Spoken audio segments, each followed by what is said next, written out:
Je veux qu'on se souvienne de moi comme d'une diva du début à la fin qui n'a jamais compromis ce qu'elle pensait du racisme et de la manière dont le monde devrait être, déclara un jour Nina Simone, réfléchissant à sa vie avant sa mort en 2003. Partie de débuts modestes, elle devint une pianiste prodige et une chanteuse emblématique. Mais au-delà de son génie musical, Nina devint une figure puissante du mouvement des droits civiques, et sa position intransigeante sur les questions sociales allait définir toute sa carrière et son héritage. Dans cette vidéo, nous explorons l'histoire tragique mais inspirante de Nina Simone, de ses rêves d'enfance de devenir pianiste classique à sa transformation en l'une des artistes les plus influentes du XXe siècle. Ses luttes personnelles, ses peines de cœur et son engagement indéfectible envers son art et son militantisme ont fait d'elle une véritable légende. Rejoignez-nous pour découvrir la vie d'une femme dont l'histoire est aussi profonde que la musique qu'elle a laissée derrière elle. Une enfant prodige face à l'injustice raciale. Avant de devenir la grande prêtresse de la soul, Nina Simone était Eunice Kathleen Waymon, une petite fille noire surdouée de Tryon, en Caroline du Nord. Née en 1933, la vie d'Eunice fut rythmée dès le départ par les hymnes religieux, l'ombre du racisme et un talent musical indéniable. Son père, John Divine Waymon, enchaînait les petits boulots pour subvenir aux besoins de la famille, tandis que sa mère, Mary Kate Irvine, était une prédicatrice méthodiste stricte qui inculqua à ses enfants la discipline et l'amour du gospel. À seulement 2 ans et demi, Eunice révéla son génie musical en jouant « Dieu soit avec vous jusqu'à ce que nous nous retrouvions » sur l'orgue familial. Sa mère, sidérée, faillit s'évanouir. Dès lors, le talent de Nice s'épanouit, et à 3 ans, elle jouait déjà du piano avec intention et détermination. Sa première professeure, Muriel Mazanovich, surnommée affectueusement Mise Mazi, l'orienta vers la musique classique, et Eunice se passionna rapidement pour Bach, Beethoven et Chopin.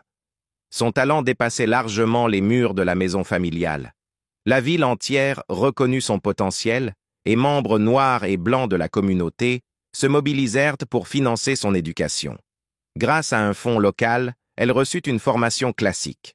À 11 ans, elle donna son premier récital à la bibliothèque municipale, un événement entaché de racisme.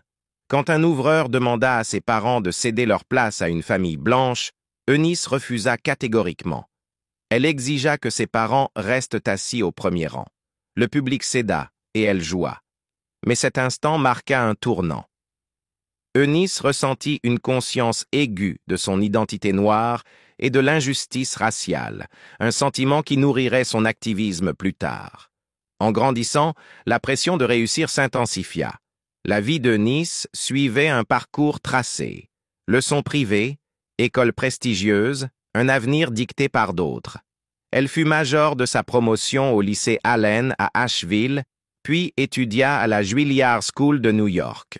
Son objectif ultime, intégrer le Curtis Institute of Music à Philadelphie. Elle donna tout pour réussir l'audition, mais fut rejetée. Sur 72 candidats, seuls 3 furent admis, et pour Eunice, c'était un coup dévastateur.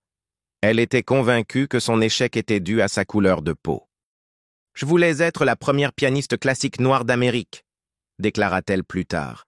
« Quand Curtis m'a rejetée, ils ne m'ont pas juste refusé une opportunité, ils m'ont volé mon identité. » Malgré cette épreuve, Eunice continua à se former en privé et survécut en travaillant comme assistante de photographe, professeure de piano et accompagnatrice. Malgré les épreuves, elle trouvait un réconfort discret chez son père. Son admiration silencieuse pour le talent de sa fille était une source constante de force. La chanson préférée de papa, c'était « The Darktown Strutter's Ball », se souvenait-elle. Il s'asseyait près de la fenêtre ou sur le porche, et s'il voyait maman arriver, il sifflait. Le signal pour que je change de morceau pour un plus pieux. Son amour pour la musique ne fléchit jamais. Plus tard, elle adopta le nom de Nina Simone, Embrassant une nouvelle identité de femme résolue à faire entendre sa voix au-delà de la musique, elle allait devenir un symbole de résistance et de résilience. La première pianiste classique noire d'Amérique, son rêve était de devenir la première pianiste noire de concert en musique classique en Amérique. Mais ce rêve fut brisé, remodelé à maintes reprises par le racisme, la pauvreté, le chagrin et la révolte politique, jusqu'à renaître sous une forme bien plus puissante, une force révolutionnaire. Au début des années 1950, Simone jouait dans un bar d'Atlantic City, le Midtown Bar and Grill, pour financer ses cours particuliers. Elle n'avait jamais eu l'intention de chanter, mais le propriétaire du club insista. Si elle voulait garder son poste, elle devait faire les deux. « Ça a fait passer mon salaire à 90 $ par semaine », se souvint-elle. La voix qui allait plus tard résonner dans les manifestations et les chagrins d'amour fut découverte non pas sur une scène prestigieuse, mais dans un bar enfumé, sous la pression et par nécessité. Pour épargner à sa mère, fervente méthodiste, la honte de la musique du diable qu'elle jouait, elle prit un pseudonyme. Nina était un surnom donné par un ancien amant, et Simone venait de l'actrice française Simone Signoret, dont elle admirait l'élégance mystérieuse. Nina Simone était née, pas seulement un nom, mais un masque pour protéger la jeune fille qui rêvait autrefois du Carnegie Hall. Son ascension fut rapide, mais entachée de trahison. En 1958, elle enregistra « I Loves You, Porgy » pour rendre service à un ami. Ce n'était pas censé être un tube. Pourtant, la chanson grimpa dans les classements et le nom de Simone devint connu. Son premier album, Little Girl Blue, suivit, mais dans son innocence, elle vendit les droits de sa musique pour 3000 $. Cette erreur lui coûta plus d'1 million de dollars au fil des décennies. Sa version envoûtante de My Baby Just Cares for Me, qui devint un succès en Europe bien plus tard, ne lui rapporta rien. Comme elle le dit un jour avec amertume, « J'ai fait la musique, ils ont fait l'argent. » En 1964, la musique de Simone prit un nouveau ton, une voix forgée dans la douleur et le feu politique. Le mouvement des droits civiques grondait à travers l'Amérique, et Simone, d'abord réticente à être un symbole, répondit à l'appel avec Mississippi Goddam. C'était sa réponse directe à l'assassinat de Medgar Evers et à l'attentat à la bombe contre une église de Birmingham qui tua 4 fillettes noires. La chanson brûlait d'indignation. « Elle m'est venue dans un élan de fureur, de haine et de détermination », déclara-t-elle plus tard. « C'était comme jeter 10 balles en retour. » Les stations de radio du Sud brisèrent les exemplaires promotionnels et les renvoyèrent en morceaux. Simone ne fléchit pas. Elle s'enfonça davantage dans la lutte. « Moi et mon peuple, notre tour approche », chantait-elle, sa voix tremblant non de peur, mais de rage. Simone devint le son de la Révolution. Elle marcha à Selma. Elle chanta pour Malcolm X. Elle idolâtrait Lorraine Hansberry, dont la pièce inachevée To Be Young, Gifted and Black devint, grâce à Simone, un hymne national. « Je me sentais plus vivante à cette époque que maintenant », écrivit-elle dans son autobiographie, « parce qu'on avait besoin de moi et que je pouvais chanter quelque chose pour aider mon peuple. » Mais le monde avait peu de tolérance pour une femme noire en colère, même si elle chantait avec la voix des anges. En 1970, la carrière de Simone aux États-Unis commença à s'effondrer. L'industrie musicale, qui l'avait autrefois célébrée, la rejeta pour ses chansons engagées. Mississippi Goddam, selon elle, avait ruiné sa carrière. Simone s'exila, d'abord à la Barbade, où elle vécut une liaison passionnée avec le premier ministre de l'île, Errol Barrow, puis au Libéria. Elle laissa derrière elle sa fille, Lisa, qui dira plus tard que sa mère avait été abusive, psychologiquement et physiquement. « J'ai été suicidaire », confia Lisa. Elle retourna vivre à New York avec son père. Simone enregistra de manière sporadique.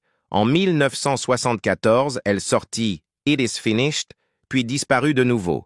jusqu'à l'album Baltimore en 1978, un retour discret façonné par Creed Taylor, fondateur de CTI Records. Son génie n'avait pas disparu, mais le feu en elle était devenu imprévisible. Elle pouvait émouvoir une foule aux larmes ou l'insulter depuis la scène selon la soirée. Les années 1980 furent une décennie d'errance. Elle vécut au Liberia, en Suisse, puis en France. Au club de jazz aux Trois Maillettes, à Paris, elle jouait souvent devant de petits publics pour peu d'argent. Certaines soirées étaient transcendantes, d'autres s'effondraient dans le chaos. Parfois, elle était trop ivre pour jouer correctement du piano, racontaient ses proches. D'autres fois, elle quittait la scène après 15 minutes.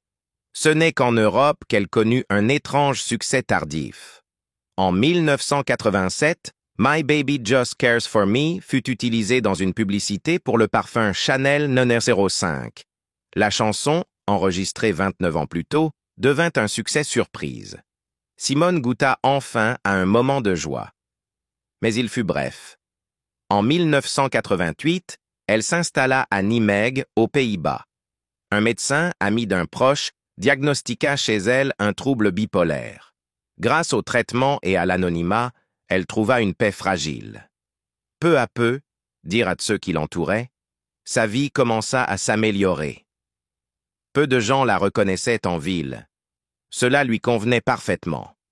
Elle déménagea encore, à Amsterdam puis en France, mais les fantômes ne la quittèrent jamais. Elle pouvait être radieuse ou terrifiante, drôle ou hantée. Elle parlait de ses rêves de jeunesse avec amertume. « Je voulais être une pianiste classique », disait-elle. « On m'a dit non. » Dans un monde qui refusait de la laisser être ce qu'elle voulait, Nina Simone devint quelque chose de plus grand. Elle fut brute, intrépide et inoubliable. Sa musique, pleine de contradictions et de beauté, portait les cicatrices de toutes les trahisons qu'elle avait subies. Elle chantait non seulement pour elle-même, mais pour chaque âme refusant de se taire. Sa voix résonne encore, riche, rebelle et déchirante de vérité, amour, colère et le long chemin vers la solitude. Le mot tumultueux est souvent utilisé pour décrire la vie de Nina Simone, et nulle part ce terme n'est plus approprié que dans ses affaires de cœur. Sa vie amoureuse reflétait l'intensité émotionnelle de sa musique, passionnée, chaotique et trop souvent douloureuse. En 1958, Simone épousa le batteur de jazz Don Ross. Un mariage si insignifiant pour elle qu'elle avoua dans son autobiographie ne même plus se souvenir de la date.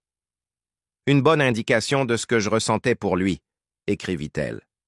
Tous deux s'installèrent à New York, espérant profiter de l'ascension de Simone, mais le mariage se dissout rapidement.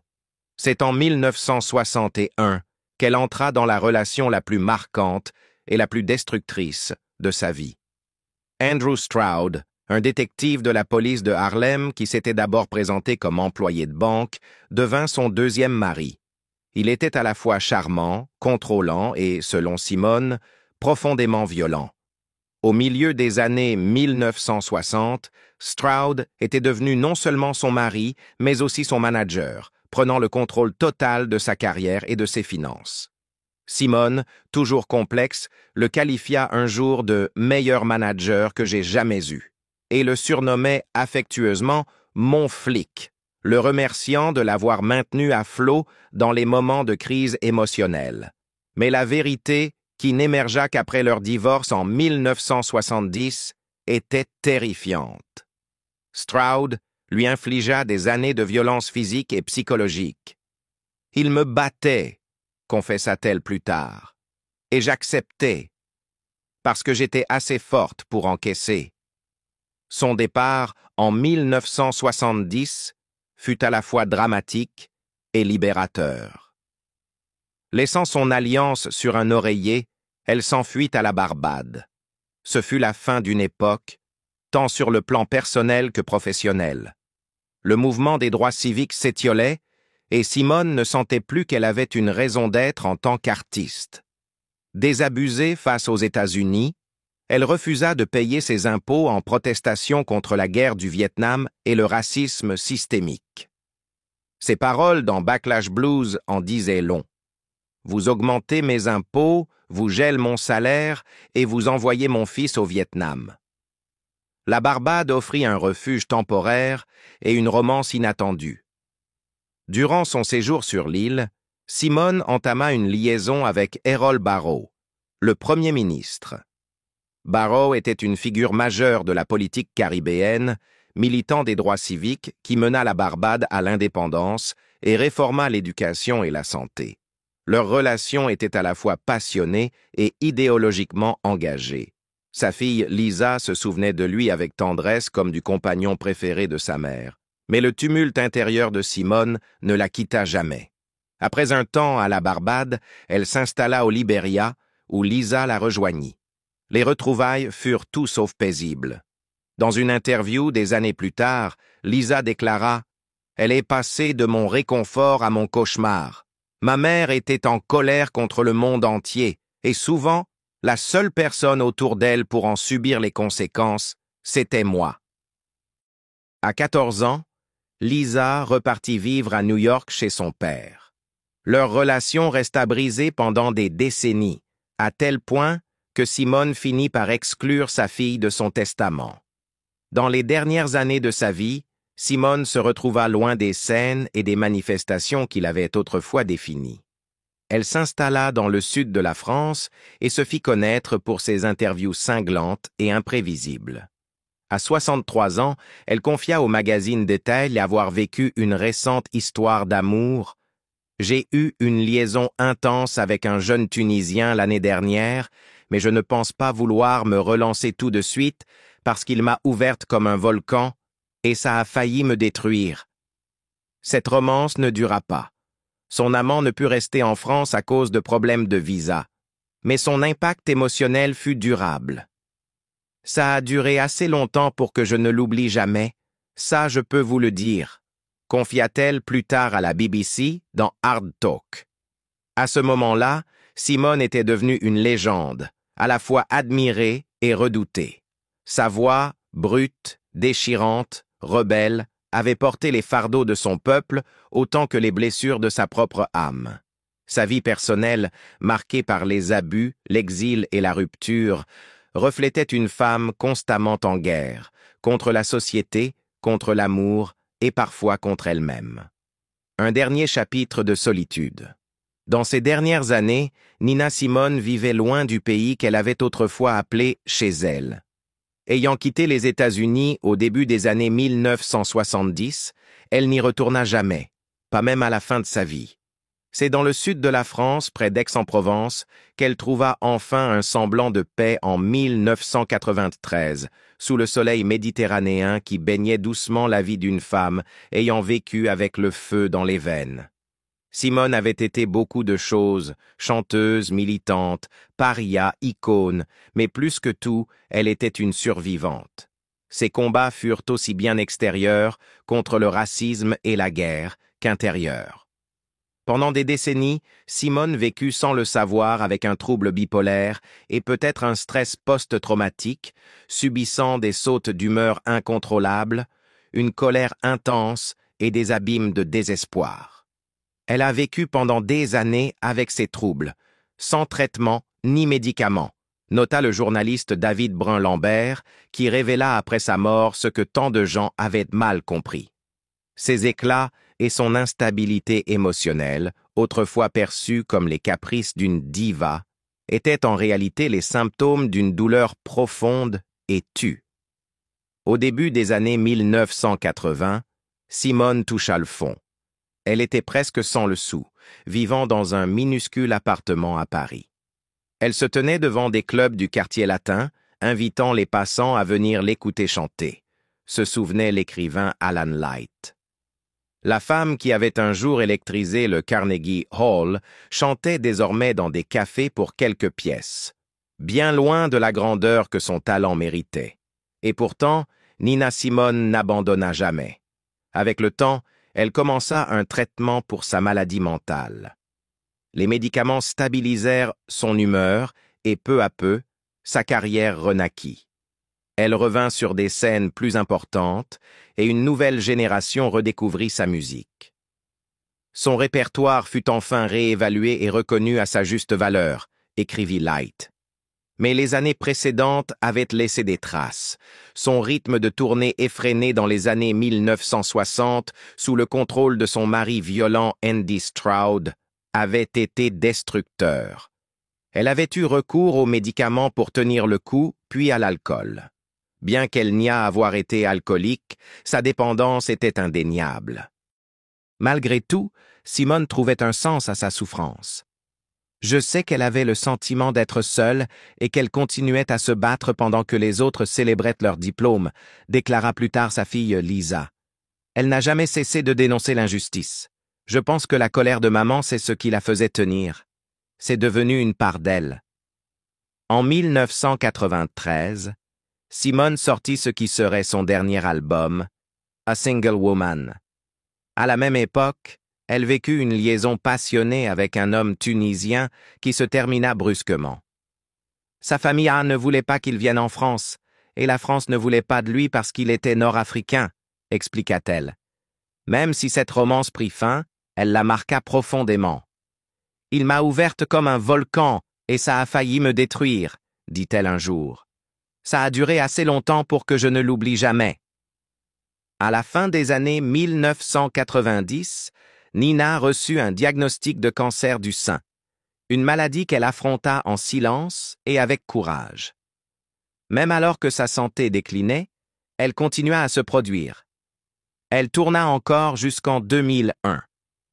Cette même force farouche qui avait alimenté son militantisme et son art la poussait à rester sur scène. Mais le prix à payer devenait visible. Comme le nota un article nécrologique, sa voix devenait plus rauque, mais sa présence restait hypnotique. Le 21 avril 2003, Nina Simone s'éteignit dans son sommeil, chez elle à Carry-le-Rouet. Elle avait 70 ans. Sa mort marqua la fin d'une vie unique, tumultueuse et transcendante. Ses funérailles rassemblèrent des centaines de personnes en deuil. Parmi elles, Myriam Makeba, Patti LaBelle et la poétesse Sonia Sanchez. Elton John, absent ce jour-là, envoya des fleurs accompagnées d'un message. « Tu étais la plus grande, et je t'aime. » Ses cendres furent dispersées à travers plusieurs pays africains. Un retour symbolique vers le continent dont les rythmes et les luttes avaient tant influencé sa voix. Simone laissa derrière elle plus de 50 albums et une réputation comme l'une des voix les plus puissantes et intransigeantes du XXe siècle. Même si le monde a perdu sa présence physique, sa voix, brute, grondante, rebelle, continue de résonner. Au final, c'est Simone elle-même qui l'exprimait le mieux dans son autobiographie. Je n'ai aucun regret. La vie de Nina Simone fut un mélange de talents extraordinaires et de combats personnels profonds. De sa lutte pour les droits civiques à ses batailles intérieures, son histoire est aussi complexe que sa musique. Dans ces dernières années, pourtant, elle trouva une paix discrète, loin de la scène qu'elle avait autrefois dominée. Son parcours nous rappelle le prix de la célébrité et la force qu'il faut pour surmonter l'adversité. Et vous? Quel moment pensez-vous avoir le plus défini la vie de Nina Simone? Partagez vos réflexions en commentaire. N'oubliez pas de liker, de vous abonner et d'activer la cloche pour ne rien manquer sur ces légendes qui ont changé l'histoire.